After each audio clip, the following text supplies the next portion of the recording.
नमस्कार साथियों, स्वागत है आप सभी का अंकित इंस्पायर इंडिया पर। मैं हूं अंकित अवस्थी। आप है मेरे साथ में एक और अपडेट के साथ, जो है विश्व विजेता की तरह सिकंदर बनने निकले ट्रंप के बारे में। डोनाल्ड ट्रंप इस बार अपने विश्व विजय की पताका लहराने के लिए मिडिल ईस्ट की यात्रा पर हैं और मिडिल ईस्ट में फिर से उनका ध्यान एक बार आ गया है गाजा के ऊपर। जी हां साथियों, ये वही गाजा जिसको इजराइल ने पूरी तरह लगभग बर्बाद कर दिया था। मिडिल ईस्ट देशों ने जिसके सामने घुटने टेक दिए थे, ट्रंप जहां पर सहमति कराने चले आए थे, उस गाजा पर फिर से इनका ध्यान निकल आया है। कुछ समय पहले अपना ध्यान यहां से हटा चुके ट्रंप पूरी दुनिया को फिर से इसकी तरफ अग्रसित और आकर्षित करने में में सफल हो रहे हैं। क्या है पूरी कहानी, आज के सेशन में बताएंगे। अपडेट में जानकारी यह है कि जिस गाजा में शांति बनाए रखने के लिए ट्रंप चले आए थे इजिप्ट और इजराइल की, चलो भाई गाजा के लिए शांति प्लान बनाएंगे, 20 सूत्रीय प्लान लेकर आएंगे। अब ट्रंप ने गाजा को अपने कब्जे में लेने का लगभग मास्टर प्लान जारी कर दिया है। इजराइल को आज जो जानकारी मिल रही है उससे वो खुद हैरान है कि ये बिल्लियों की लड़ाई में बंदर गाजा को कैसे खा गया। आज की जानकारी में हम चर्चा करने वाले हैं कि ट्रंप ने इजराइल को दूध में से मक्खी की तरह बाहर निकालने की क्या कोई योजना बना ली है। अचानक ट्रंप इजराइल से भी क्या नफरत करने लगे हैं। आज के सेशन में यह जानकारी से साथ साथ मिलेगी ही। और ट्रंप का गाजा को एक्सक्लूसिवली अपने पास रखने का कोई इरादा तो नहीं बन गया है। सारी बातों की चर्चा, लेकिन उससे पहले एक चर्चा ये कि जिस तरह से गाजा में शांति स्थापित करने के लिए इन विश्व लीडर्स की एक बार पूरी की पूरी बैठक बुलाई गई थी, उसी तर्ज पर अब भारत को भी बोर्ड ऑफ पीस में बुलाने का न्योता मिला है। भारत को भी बोर्ड ऑफ पीस के लिए इन्विटेशन दिया गया है कि आइए गाजा के अंदर जो बोर्ड ऑफ पीस बन रहा है वहां पर आप बैठिए और बताइए कि कैसे बढ़िया काम कर सकते हैं। एक तरफ भारत को बोर्ड ऑफ पीस में बुलाया गया है, वहीं खबर निकल कर आती है कि जो भी मेंबर स्टेट इसमें शामिल होंगे उनसे $1 बिलियन रुपीस लिया जाएगा, $1 बिलियन लिया जाएगा। $1 बिलियन की खबर का क्या है आधिकारिक सत्यापन, वो भी जानकारी देंगे। लेकिन इसके साथ साथ भारत के पड़ोसी पाकिस्तान को भी बोर्ड ऑफ पीस का न्योता आया है। दुनिया के 60 देशों को निमंत्रण मिला है। तो क्या बोर्ड ऑफ पीस ना हुआ, यूएन बनाने की कवायद तो नहीं हो रही है। वैसे भी हाल ही में ट्रंप ने यूएन समेत यूएन और गैर यूएन की लगभग 66 ऑर्गेनाइजेशन से अमेरिका को बाहर निकाला है। तो कहीं ऐसा तो नहीं कि पैरेलल एक यूएन बनाने की तैयारी में डोनाल्ड ट्रंप निकल रहे हों और ये कह पाए कि यूएन की प्रासंगिकता तो ऑलमोस्ट खत्म हो गई है, अमेरिका ही पावरफुल अब देश बचा है। और जब अमेरिका पावरफुल बना है, बचा है, तो आइए हमारे साथ ही फैसला करिए क्या रहेगा क्या नहीं। दुनिया के बाकी और सभी संगठनों को गौण कर दीजिए। आज के सेशन में जिक्र है बोर्ड ऑफ पीस के बहाने ट्रंप ने 60 देशों को जो इनविटेशन भेजा है, क्या ये यूएन मिटाने की कवायद है या फिर गाजा से इजराइल को हटाने की। सारी जानकारी, क्योंकि इजराइल का रिएक्शन आ चुका है, इजराइल जिस बात से नाराज है वो पब्लिक कर चुका है। सारी जानकारी एक एक कर देंगे, क्योंकि शांति पैसे से अगर आ रही हो तो इसे सौदा कहा जाता है, व्यवस्था नहीं। चलिए शुरुआत करते हैं। सबसे पहले बोर्ड ऑफ पीस की जानकारी देते हैं। भारत को कल के दिन एक सुर्खी मिलती है और सुर्खी थी कि भारत में जो एम्बेसडर बनाए गए हैं सर्गेई गोर, उन्होंने भारत को इन्फॉर्म किया, सबको सोशल मीडिया के माध्यम से इन्फॉर्म किया कि बोर्ड ऑफ पीस के लिए भारत को इन्विटेशन दिया गया है। बोर्ड ऑफ पीस क्या है, अगर आप भूल गए हो तो मैं हल्का सा आपको वापस ले चलता हूं। जानकारी ये है कि इजराइल और गाजा के बीच में जो संघर्ष चल रहा था उसको मिटाने के लिए, उसको रुकवाने के लिए ट्रंप ने एक 20 पॉइंट का एजेंडा रखा था, एक डील रखी थी और उस डील को इन्होंने अक्टूबर 2025 में दुनिया के सामने रखा था। उस डील में ट्रंप ने कहा था कि इसके अंदर शांति व्यवस्था बनाए रखने के लिए एक बोर्ड ऑफ पीस बनाया जाएगा। उस बोर्ड ऑफ पीस का काम होगा कि वो इंटरनेशनल स्टेबलाइजेशन फोर्स की मदद से गाजा में स्थिरता लेकर आएगा। तमाम सारे कार्यक्रम रखे गए थे, बंधकों की रिहाई के कार्यक्रम रखे गए थे, साथ ही साथ हमास के जो आतंकी हैं उन्हें डिसआर्मामेंट करने के, यानी कि ये अपने हथियार छोड़ देंगे, ये भी उसके अंदर प्लान किया गया था। और तो और गाजा के अंदर प्रेशर ग्रुप बनाने के लिए, इंटरनेशनल फोर्सेस की स्थापना के लिए एक प्लानिंग बनाई गई थी और कहा गया था कि गाजा की स्थिरता को एक पीस बोर्ड मॉनिटर करेगा और उस पीस बोर्ड के अंदर ट्रंप होंगे। कुछ इस तरह का एक पॉइंट 9th नंबर पर आया था।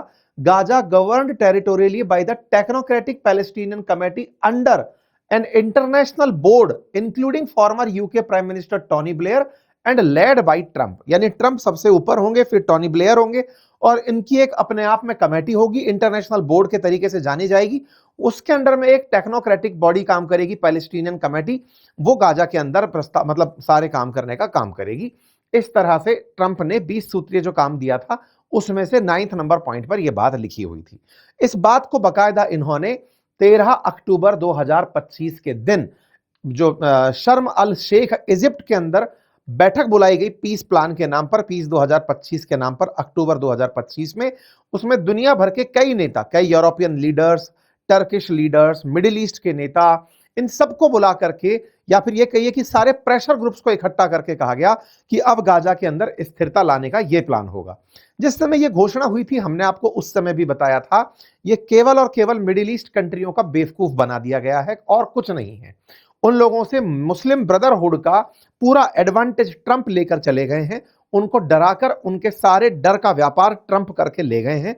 हमने पूरी कहानी बताई थी कि कैसे पहले कतर के अंदर बम फोड़ा गया, कतर ने सारे मुस्लिम देशों को एक किया, सब जाकर के ट्रंप के पास बैठे और ट्रंप ने उनके सामने डील रख दी कि गाजा को मुझे दोगे तो ही मैं तुम्हारे साथ शांति की वार्ता करूंगा। हुआ भी यही, ये सारी तस्वीर इस बात की बानगी बनती है। लेकिन अब इससे आगे क्या हुआ, क्योंकि बीच बीच में ट्रंप जो है वो हूल देना जानते हैं। ये एक ऐसे पुलिस के गुंडे हैं जिन्हें पता है कि अगर किसी से पैसे ऐंठने हैं तो पहले उसको परेशान करो, अगर उसको परेशानी से राहत मिलने लग गई तो फिर उसे अलग तरीके से परेशान करो, उसे तब तक परेशान करो जब तक वो पैसा देके आपसे ही संरक्षण ना मांग ले। इसे देखकर मुझे कई करप्ट पुलिस ऑफिसर्स की याद आने लगती है। खैर, फिलहाल के लिए हम ट्रंप पर लौटते हैं। ट्रंप ने अक्टूबर में ये जो जनहित में घोषणा जारी की थी, इसके दिसंबर आने तक कोई भी साथी बाहर निकलकर नहीं आए। ट्रंप ने जो कहा था कि हम इंटरनेशनल फोर्स बनाएंगे, उस फोर्स के अंदर भी कोई देश सामने निकलकर नहीं आया। ट्रंप ने कहा था कि हम अपने द्वारा एक इंटरनेशनल बोर्ड बनाएंगे, उस बोर्ड में भी कोई निकलकर नहीं आया। 6 देश यहां पर कमिट किए कि ट्रंप महोदय हम आपके साथ बोर्ड ऑफ पीस ज्वाइन कर लेंगे। मुसीबत यह है कि हम अपनी फोर्सेस नहीं भेज पाएंगे आईएसएफ के अंदर। बोले क्यों? बोले इजराइल से कौन दुश्मनी मोल ले, अगर हम गाजा में अपनी फोर्स भेज दें, अगर हम मुस्लिम देश हैं और वहां गाजा में अपनी फोर्स भेज दें, जैसे पाकिस्तानियों को तो असल में डर ही ये खा गया कि अगर हमने गाजा में फोर्सेस भेज दी तो पाकिस्तान में चुनाव कैसे जीतेंगे, तो पाकिस्तानी पीछे हट गए। और जो मुस्लिम राष्ट्र थे वो इसलिए पीछे हट गए कि यार हम अपनी जनता को क्या जवाब देंगे। अब तक तो गाजा के नाम पर अपनी जनता को मोटिवेट करते हैं कि देखो वहां जियोनिस्ट रेजीम गलत कर रही है, वहां पर अमेरिका गलत कर रहा है। अगर हम खुद की ही फोर्स भेज दिए हमास को खत्म करने के लिए तो अपनी जनता को क्या मुंह दिखाएंगे। तो ना तो कोई मुस्लिम देश आगे निकल कर आया और ना ही कोई न्यूट्रल कंट्री बाहर निकल कर आया, क्योंकि डर उसको इजराइल का था कि यार इजराइल वाले फिर हमको मारेंगे। तो ऐसे में कुल मिलाकर फोर्स में कोई शामिल नहीं हुआ। ट्रंप को भी समझ में आ गया कि 2 महीने हो गए, कोई भी बाहर निकल कर नहीं आया, मतलब गाजा के नाम पर बेइज्जती होना तय है। लोगों को पता चल जाएगा कि गाजा का प्लान फेल मार गया है। ट्रंप ने इस पूरी कवायद को और तेज गति देने का काम करना शुरू किया। हमास के लीडर्स ने हथियार डालने से मना कर दिया कि सुनो बेटा ट्रंप, तुमसे ना हो पाएगा, हम हथियार नहीं डाल रहे। तुमको लगता था कि फोर्सेस भेजोगे, तुम्हारी कोई सेना आने को ही तैयार नहीं हो पा रही है गाजा में, हम नहीं हटेंगे साहब, कोई बात नहीं। ट्रंप ने दिसंबर में इस पूरे कार्यक्रम को उठाया और एक ठंडे बस्ते में डाल दिया। अब निकले वो विश्व विजय की तरफ। सिकंदर, आधुनिक सिकंदर ट्रंप निकलते हैं विजय की तरफ और मादुरो को उठा लेते हैं। जैसे ही वेनेजुएला में मादुरो को नए साल की शुरुआत में उठाया जाता है, ट्रंप का सिक्का सब जगह बोलने लगता है कि भाई साहब ट्रंप ने तो वो कर दिया जिसकी किसी ने कल्पना नहीं की थी। बिना किसी ब्लड शेड के, बिना किसी भी खून खराबे के इन्होंने एक देश के राष्ट्राध्यक्ष को उठा लिया। जब ये बात बाहर निकल कर आती है तो बेचारे बहुत सारे राष्ट्राध्यक्षों की दुखदुखी चढ़ने लगती है कि यार कल को हमें ना उठा ले, कल को हमारे खिलाफ कुछ ना कर दे। हर आदमी एक डर में जीने लगा कि कल को अगले वेनेजुएला हम ही तो नहीं हो जाएंगे। ट्रंप ने इस बात का बढ़िया फायदा उठाया। ऑब्जर्वेशन ये पाया ट्रंप ने कि वेनेजुएला के समर्थन में 193 देशों ने वर्ल्ड के अंदर लगभग चूड़ियां पहन ली थी। ट्रंप के समर्थन में जो बोले सो बोले, अपोजिशन में जो बोले उन्होंने ट्रंप से मुंह की खाई। ट्रंप पूरी तरह से एक डेमो सेट करके कामयाब हुए। न चीन बोला, न रशिया बोला, कोई देश निकल कर नहीं आया। सब बस अपील ही करते रह गए। यूएन के अंदर किसी ने भी वेनेजुएला के समर्थन में फोर्सेस भेजने की बात तक नहीं करी। इनको सेटिंग सेट हो गई कि बेटा ना कोई बोलने की स्थिति में है और ना ही होगा। ट्रंप ने फिर रही सही कसर तुरंत उसके बाद एक तरफ ग्रीनलैंड पर बात फेंक के और दूसरी तरफ ईरान में युद्ध जैसी सिचुएशन बनाकर कर दी। ट्रंप ने ईरान में जो हालात पैदा किए, ट्रंप की कैलकुलेशन भी जानती थी कि ईरान में खमनेई को गिराना इतना आसान नहीं है। इनके समर्थन में हजारों लाखों लोग हैं, इन्हें गिराना इतना आसान नहीं है। मुसलमानों का जो शिया ग्रुप है वो इन्हीं के अंदर इस्लामिक रेवोल्यूशन देखता है। वो मानता है कि यही हैं जो इस्लाम को बचाने का काम करेंगे शियाओं के लिए। ऐसे में ट्रंप इनको उखाड़ फेंकने के लिए ईरान में जिन लोगों को उत्साहित किए, मोटिवेट किए, उन प्रदर्शनकारियों को इन्होंने बलपूर्वक कुचल दिया। नंबर्स बताते हैं, कुछ लोग कहते हैं 12,000 प्रदर्शनकारी मारे गए, कुछ लोग कहते हैं 10,000 मारे गए। प्रदर्शनकारी कितने भी मारे गए हों, लेकिन ट्रंप ने उनके साथ धोखा कर दिया, क्योंकि ट्रंप ही थे जो प्रदर्शनकारियों को भड़काए जा रहे थे कि पीस ऑन द वे, तुम्हारे लिए आ रही है सहायता, तुम्हारे लिए हेल्प ऑन द वे है। वो बेचारे ऑन द वे के इंतजार में मरते चले गए। ये भाई साहब अपना व्यापार कर लेगा। ये वो आदमी है जो मौत का भी, ये आदमी वो है जो हत्याओं का भी पूरी सौदागरी करता है। आराम से उन लोगों को मरने दिया और खुद पीछे से बैठ करके मांडवाली कर गए। किन से करे, अब मैं आपको वो बताता हूं। देखो यहां पर इनको जब प्रेशर दिया जा रहा था, इनके ऊपर मैंने आपको सेशन किया था कि ट्रंप डर गए, उन्होंने ईरान पर कोई कार्रवाई क्यों नहीं की, उस पर एक विश्लेषण दिया था मैंने। और मैंने आपको यह बताया था कि इनको जब गोली मारने जा रहे थे ना, ईरान के अंदर सत्ता पलट करने जा रहे थे, तब बाकी बच्चे जो मिडिल ईस्ट के कंट्री हैं, जीसीसी कंट्रीज, वो जाकर ट्रंप के सामने खड़े हुए और उन्होंने कहा कि प्रभु इनको मत मारिए। बोले क्यों? आप इनको एक गोली मारेंगे, ये आपको नहीं मारेंगे, ये हमको मारेंगे, मिडिल ईस्ट के देशों को, सऊदी को निशाना बनाएंगे, यूएई को बनाएंगे, कतर को बनाएंगे, जितने भी सामने देश पड़े हैं सबको गिर गिन कर गोली मारेंगे। ये मैंने आप लोगों को तब भी जानकारी दी थी, आप जाकर इस चैनल पर पहले से भी आप सुन सकते हैं। डर गए ट्रंप नाम से हमने टाइटल किया था। इन सब देशों से ही असल मायने में ट्रंप चाहते थे कि ईरान के डर से तुम सब लोग मेरे पास वापस से एकत्रित होकर आओ और कहो कि ट्रंप ईरान को मत मारो, हमें बचा लो, हमारी इकोनॉमी कोलैप्स कर जाएगी। आप देखो कितना फियर गेम खेलता है। पहले ट्रंप ने इजराइल से कतर में गोले फेंकवाए, कतर के नाम पे सारे मुस्लिम देश जाकर अमेरिका में खड़े हुए, सर हमें बचा लो, हमारे साथ में ये हो रहा है। तो उसने कहा चलो पीस प्लान में आ जाओ। अब उसके बाद ईरान को धमकाया कि तुम्हें मारेंगे, मारा कुछ नहीं। वहीं दूसरी तरफ ये सारे देश जाकर के पहुंचते हैं ट्रंप के पास कि सर आप हमारे लिए इतना सा तो कर ही सकते हो, उसको मत मारो, हमारे देश में अस्थिरता आ जाएगी। बोले ठीक है, अगर तुम्हारा ऐसा प्लान है तो मैं पीछे हटने को तैयार हूं, लेकिन बदले में सुनो, मैं पीस प्लान लेकर आ रहा हूं, चलकर आना पड़ेगा। पीस प्लान है क्या? मैंने पहले भी आपको कहा था, ट्रंप दुनिया की स्ट्रेटेजिक लोकेशंस में, देखो आज तक भी अमेरिका ने इजराइल के साथ मित्रता रखने के दो बड़े कारण दिखाए हैं। पहला, एक तो यहूदी बहुत पैसे वाले होते हैं, बहुत सारे अमेरिका में यहूदी हैं जो अमेरिका के अंदर बहुत ही पावरफुल ग्रुप बनाते हैं, पावर प्रेशर ग्रुप हैं वो। दूसरा क्या है कि इजराइल की लोकेशन जो है ना मिडिल ईस्ट में, वो वहां है जहां से वो पूरे मिडिल ईस्ट पर कंट्रोल कर पाता है अमेरिका, मतलब एक्सटेंडेड इजराइल अमेरिका कहा जा सकता है इजराइल को। इजराइल के पास में गाजा है, अमेरिका कितना भी इजराइल को पसंद करता हो, लेकिन उसे खुद का भी अपना एक लोकेशन चाहिए। ट्रंप पहले भी बात ही बातों में कह चुके थे कि गाजा में मैं ट्रंप सिटी बसाऊंगा, मेरे ट्रंप टावर होंगे जहां से मैं ऑपरेट करूंगा। वो मिडिल ईस्ट के अंदर मेडिटेरेनियन सी के किनारे अपनी एक जगह होगी जहां से मैं सब जगह राज करूंगा। तो वो जो गाजा को लेकर उनकी प्लानिंग है ना, वो प्लानिंग अब धीरे धीरे बाहर आने लगी। ट्रंप के पास ये सभी लोग पहुंचे कि सर थोड़ा सा सेटलमेंट करिए। ट्रंप ने कहा ठीक है कर लेंगे, अगर आप लोग चाहते हो कि मैं ईरान के साथ अपना एस्केलेशन रोक दूं, आ जाओ पीस प्लान को लेकर। भाई साहब इस आदमी ने तुरंत, मतलब इधर की तरफ संघर्ष चल रहा है, 15 तारीख के दिन तो अनाउंसमेंट कर दिया कि member of board will be announced shortly. मतलब पिछले महीने तक 6 आदमी नहीं थे, अब 60 आदमी होने जा रहे हैं। इसने भाई साहब 60 आदमियों के लिए लिस्ट भेज दी कि 60 आदमियों को मैंने वो भेजा है इनविटेशन बोर्ड ऑफ पीस में शामिल होने के लिए। चूंकि अब तो इनका सिक्का चल रहा है, इधर ग्रीनलैंड को धमकाए फिरे हैं, मादुरो को अपने पास बंधक बनाए फिरे हैं, ईरान के चलते मिडिल ईस्ट के सब देश खामोखा सामने खड़े हैं कि सर प्लीज बचा लीजिए। इनके हौसले एकदम बढ़े हुए हैं। इन्होंने कहा कि आओ बेटा, अब तुम्हें board of peace of board जो बनाया जा रहा है, मेंबर ऑफ बोर्ड के अंदर आप लोग शामिल होइए। इसके लिए बकायदा व्हाइट हाउस की तरफ से एक अनाउंसमेंट आता है। अनाउंसमेंट के अंदर एक 3 स्ट्रक्चरल बॉडी निकाली जाती है, और 3 स्ट्रक्चरल मतलब 3 स्टेप में एक बॉडी बनाई जाती है। और वो ये है कि सबसे ऊपर तो होगा बोर्ड ऑफ पीस। इस बोर्ड ऑफ पीस के अंदर कुछ इस प्रकार से ट्रंप के अलावा 7 लोगों को शामिल किया जा रहा है। ट्रंप इसके अंदर पूरी तरह से हेड करेंगे बोर्ड ऑफ पीस को। मैं पीस ऑफ बोर्ड बोल रहा हूं बार बार, बोर्ड ऑफ पीस है ये, है ना। तो जो बोर्ड ऑफ पीस है, इसके अंदर US secretary Marco Rubio, Steve Witkoff जिसने समझौता करवाया था, जेरेड कुशनर इनके दामाद, टॉनी ब्लेयर यूके के पूर्व प्रधानमंत्री, मार्क रोवन ये यूएस के एक बहुत बड़े अमीर आदमी हैं, अजय बांगा वर्ल्ड बैंक के प्रेसिडेंट हैं जो कि अमेरिकन है और वहीं पर मेंटेन करते हैं, रॉबर्ट गैब्रियल ये ट्रंप के काफी करीबी माने जाते हैं। तो ट्रंप और ट्रंप के करीबियों का एक समूह जिसे बनाया गया है बोर्ड ऑफ पीस। ये क्या काम करेगा? सबसे ऊपर गवर्न करेगा गाजा में शांति कैसे आएगी। इसके अंडर में होगा Gaza executive board. Gaza executive board में फिर से यही Steve Witkoff, Jared Kushner, Tony Blair, Mark Rowan ये सब तो हैं ही। इसके अलावा निकोले मदलानो, ये सिग्रिड काग, अली अल थवाड़ी, जनरल हसन रशद, इसके साथ साथ रीम अल शामी, ये याकिर गावे, ये लोग इसके अंदर और शामिल कर दिए गए। इसके अंडर में होगा national committee for administration of Gaza.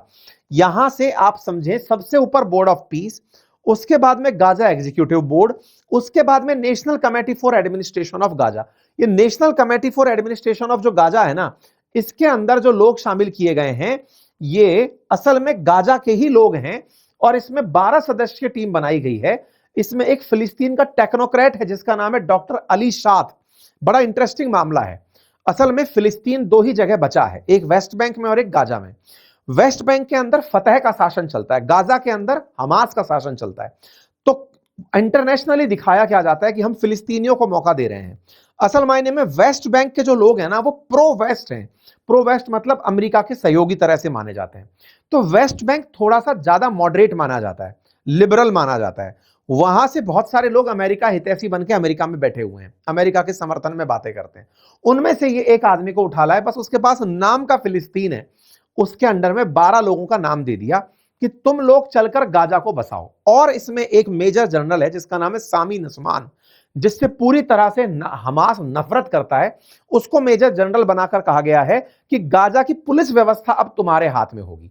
तो एक तरीके से फिलिस्तीन का जो वेस्ट बैंक वाला एरिया है और गाजा के जो विस्थापित हैं जो अमेरिका का साथ चाहते हैं, उनका एक नेतृत्व से समूह बनाया गया और उस समूह का कहा गया कि तुम गाजा के पुनर्विकास के लिए काम करोगे। और पुनर्विकास के लिए काम करने वाले लोग जो हैं वो national committee for administration of Gaza में होंगे। लोकल से लोकल पर शासन कराया जाएगा। अगर ज्यादा दूर नहीं जाना तो इतिहास में चलिए, भारत पर भी राज करने के लिए अंग्रेजों ने पूंजी जो यहां कर वो थे जमींदार जो लोग थे हमारे देश के अंदर, उन्हें हम पर शासन करने के लिए बिठाया था। जमींदारों से कहा था कि तुम अंग्रेजों को रिपोर्ट करोगे, अंग्रेज सीधा वसूली नहीं करेंगे। यह जमींदारी प्रथा भारत में अपनाई गई थी। अमेरिका बिल्कुल वैसे ही गाजा के जो लोग हैं उनसे यह काम करवा रहा है और इसमें national committee for administration of Gaza बनाई गई है और इसको गाइड करने के लिए एग्जीक्यूटिव बोर्ड बनाया गया जो पूरी तरह विदेशी है। आप अगर ऑब्जर्व करें तो इसमें कहीं पर भी इजरायली नहीं नाम दिखाई देता। एक इजरायली है जिसका नाम है याकिर गैबे, जो इजराइल का एक बिलियनियर है, जो इस पूरे की पूरे सिस्टम में दिखाई पड़ रहा है। कहानी ध्यान से समझिए। बोर्ड ऑफ पीस बनाने की बात हुई थी शुरुआत में और आईएसएफ बनाने की बात हुई थी। कल परसों जो इन्होंने व्हाइट हाउस ने आदेश जारी किया उसमें गाजा एग्जीक्यूटिव बोर्ड अनाउंस हो जाता है जो इजराइल को बताया ही नहीं गया था, और national committee for administration of Gaza के लोग अनाउंस हो जाते हैं जो इजराइल को नहीं बताए गए थे। मतलब एक प्रकार से यह समझिए कि इजराइलियों के बिना अमेरिका ने गाजा के ऊपर शासन करने की व्यवस्था दे दी और एक अमीर आदमी को बस इजराइल के इसके अंदर शामिल किया गया। बाकी सफाई करी इजराइल ने गाजा की और यहां पर आकर के बांद्रा बैठ गया जिसका नाम ट्रंप है। मैंने पहले भी आपसे कहा था 2 बिल्लियों की लड़ाई में बंदर रोटी लेके खा रहा है, वो यहां पर फिर से देखने को मिला। भाई साहब अली शाद तो सीट पर बैठ भी गए, गाजा के लिए इन्होंने प्लान बनाना शुरू भी कर दिया कि सर हम इस तरह से आर्थिक के अंदर ये काम करेगा, कृषि में ये, स्वास्थ्य में ये, इस तरह से उन्होंने पूरी टीम जारी कर दी। गाजा का एग्जीक्यूटिव बोर्ड बनकर आ गया और उस एग्जीक्यूटिव बोर्ड में तुर्की है, कतर है, मिस्र है, इजराइल का एक आदमी है, यूएई है। असल में गाजा चाहता कौन था? इजराइल ही चाहता था ना। गाजा लेने की जो असली प्लानिंग थी वो तो नेतन्याहू की थी। नेतन्याहू चाहते थे कि गाजा अब इजराइल का होगा। जिस तरह से उन्होंने पूरा की पूरा पहले फिलिस्तीन से इजराइल निकाल लिया, अब वो गाजा को भी फाइनली लेना चाहते थे। वहां पर आकर के अब नेतन्याहू, वो ट्रंप बैठ गए हैं। यहां पर फाउंडिंग एग्जीक्यूटिव बोर्ड के अंदर ट्रंप और ट्रंप के साथी, और इसके अंदर गाजा एग्जीक्यूटिव बोर्ड के अंदर इन्होंने और दुनिया के कुछ चुनिंदा लोगों को शामिल किया। ये जो ग्लोबल लीडर्स है ना, इसमें 60 देशों को निमंत्रण भेजा गया है। ये जो 60 देशों को निमंत्रण भेजा गया है ना, उसमें भारत का भी निमंत्रण है। यहां पर आइए और इस पीस बोर्ड के अंदर जो बोर्ड ऑफ पीस है उसमें शामिल हो जाइए। ये केवल एक तरह से समझिए एडवाइजरी बॉडी की तरह काम करेगा। काम तो एग्जीक्यूटिव बोर्ड करने के लिए दिया गया है, तुम एग्जीक्यूटिव बोर्ड के अंदर काम करो। अच्छा, जिस तरह से यूएन काम करता है बिल्कुल वैसे ही यहां पर इसे बनाने का प्रयास किया जा रहा है। आपको मैं बता दूं, इस बोर्ड ऑफ पीस को पहले ही उसके थ्रू यूएन के द्वारा एक्नॉलेज किया जा चुका है। जब ये पहली बार सजेस्ट किया गया था तब यूएन ने इसे स्वीकार कर लिया था कि हां बढ़िया प्लान बना रहे हो। ट्रंप के उसी से हौसले बढ़े हुए हैं और उन्होंने दुनिया भर के लीडर्स को, जैसे आपके सामने अर्जेंटीना का नाम आ रहा है, जॉर्डन का नाम आ रहा है, टर्की का नाम आ रहा है, ऑस्ट्रेलिया का नाम आ रहा है, कनाडा का नाम आ रहा है, हंगरी का नाम आ रहा है। तमाम देशों के पास में इन्होंने अपनी तरफ से, कजाकिस्तान का नाम आ रहा है, सबके पास इन्होंने इस बोर्ड ऑफ पीस में शामिल होने का न्योता भेज दिया। ये तमाम वो देश हैं जिनको ट्रंप ने न्योता भेजा कि आओ बोर्ड ऑफ पीस में शामिल हो जाओ, जिसमें पाकिस्तान भी शामिल है। कुल मिलाकर ट्रंप ने उस ग्रुप में शामिल करने के लिए लोगों को बुला लिया जो सलाह दे सकते हैं कि बताओ गाजा में क्या होना चाहिए। लेकिन करेगा कौन? सर्वे सर्वा किसने बनाया खुद को? ट्रंप ने, कि मैं ही फैसला करूंगा बोर्ड ऑफ पीस काम कैसे करेगा। ठीक है साहब, इस बात से ये भाई साहब चिढ़ गए। इनकी तरफ से ट्वीट आता है, प्राइम मिनिस्टर इजराइल की तरफ से कहा जाता है, the announcement regarding the composition of Gaza executive board which is subordinate to the board of peace was not coordinated with Israel and run contrary to its policy। कि भले भाई कभी तो ये बताया ही नहीं गया था, ये अचानक कहां से आ गया? हमें तो किसी ने सजेस्ट ही नहीं किया था कि ऐसा कुछ होने वाला है, ये कहां से निकाल दिया? इस बात के लिए प्राइम मिनिस्टर ऑफिस की तरफ से ट्रंप से बात करने के लिए तय किया गया है। Prime minister has instructed foreign affair minister to contact the US secretary of state on this matter. Israel के साथ भी धप्पा बोल दिया इस आदमी ने। ऐसा कोई सगा नहीं जिसे इसने ठगा नहीं। इजराइल जिसके माध्यम से गाजा साफ करवाया गया, उसी इजराइल को इसने धोखा दे दिया, क्योंकि इन लोगों को यह बताया ही नहीं गया कि सुनो बेटा, तुमसे जो जगह हम ले रहे थे उसमें अब तुम्हें ही शामिल नहीं किया जाएगा। और तो और उन सारे लोगों को, टर्की जो कि इजराइल से सख्त नफरत करता है, उसे जगह एग्जीक्यूटिव बोर्ड में दे दी गई। साथ ही साथ पाकिस्तान, उसको इसमें जगह दे दी गई जो इजराइल को आतंकवादी मानता है। कतर, जिसको ट्रंप ने माफी बुलवाई नेतन्याहू से कि माफी मांगो कतर से, उनको इसमें जगह दे दी गई। कुल मिलाकर के नेतन्याहू को जो गाजा से अपेक्षा थी उस पर पानी फेर दिया गया है। और इस मिडिल ईस्ट पर जो इजराइल अब तक भारी था, उसमें गाजा के अंदर ट्रंप अपनी दावेदारी ठोक चुके हैं कि भैया ये जगह अब हमारी होगी और हम यहां पर काम करने के लिए बढ़ रहे हैं। इसी बीच में ब्लूमबर्ग की एक रिपोर्ट आती है और वो कहता है कि बोर्ड ऑफ पीस में शामिल होने वाले देशों से $1 बिलियन मांगा गया है 3 साल की सदस्यता शुल्क के रूप में। हालांकि इस बात का तुरंत खंडन किया जाता है व्हाइट हाउस के द्वारा। कहा जाता है कि नहीं, ये मिसलीडिंग है, ऐसा कोई भी अमाउंट किसी से नहीं मांगा गया है।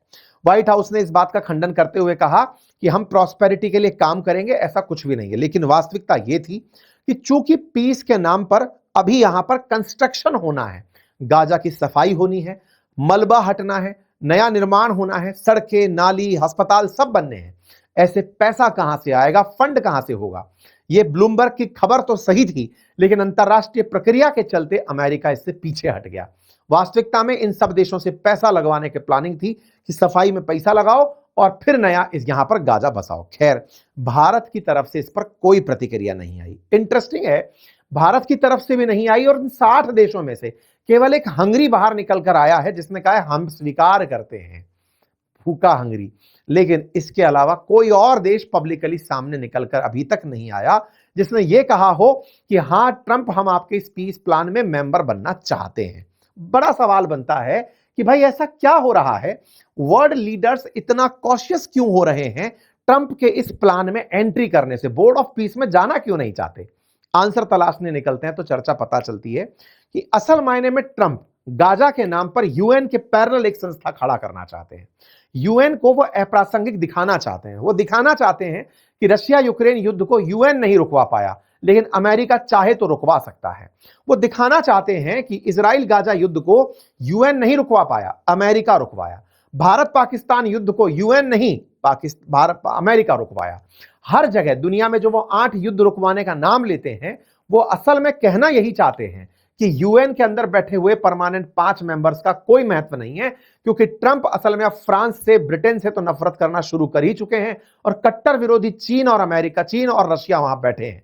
तो जब पूरी दुनिया में केवल एक ही राजा बचा है, तो वो औरों के सहयोग से यूएनएससी जैसी संस्था बनाकर क्यों झेले? वो चाहेगा कि उसके समर्थक आए और वो अपना एक, जैसे अभी इसका नाम बोर्ड ऑफ पीस है, ये बोर्ड ऑफ पीस गाजा के लिए काम कर रहा है। हो सकता है अंतरराष्ट्रीय स्तर पर यूनाइटेड नेशंस की तरह बोर्ड ऑफ पीस का ही नाम अब ग्लोबल बॉडी के रूप में एक्सेप्ट किया जाए, क्योंकि ट्रंप ने हाल ही में जैसे 66 संगठनों से अमेरिका को बाहर निकाला है, जिनमें से आधे यूएन के संगठन थे जिससे अमेरिका बाहर निकल गया। यह दर्शाता है कि शांति स्थापित करना केवल अमेरिका के हाथ में है। ये सारे देश जो यहां बैठे हैं ये कुछ नहीं कर सकते। वेनेजुएला के नाम पर भी ये ताली पीटते रह गए, ईरान के नाम पर ये कुछ कर नहीं पाए तो इस संगठन का रहने का मतलब क्या है? जब फैसले ही अमेरिका करता है तो आओ और मेरे ग्रुप में शामिल हो जाओ। हम क्या करें? हमारे जैसे देश डरे हुए इस बात पर हैं कि ये खुरपाती आइडिया जो है ये केवल ट्रंप का है और ट्रंप इस बोर्ड ऑफ पीस के आजीवन प्रेसिडेंट रहना चाहते हैं। भारत जैसे देशों को डर ये है कि यूएन का तो एक मैंडेट है जिसको वर्ल्ड एक्नॉलेज करता है। ट्रंप की बात पर भरोसा कौन करे?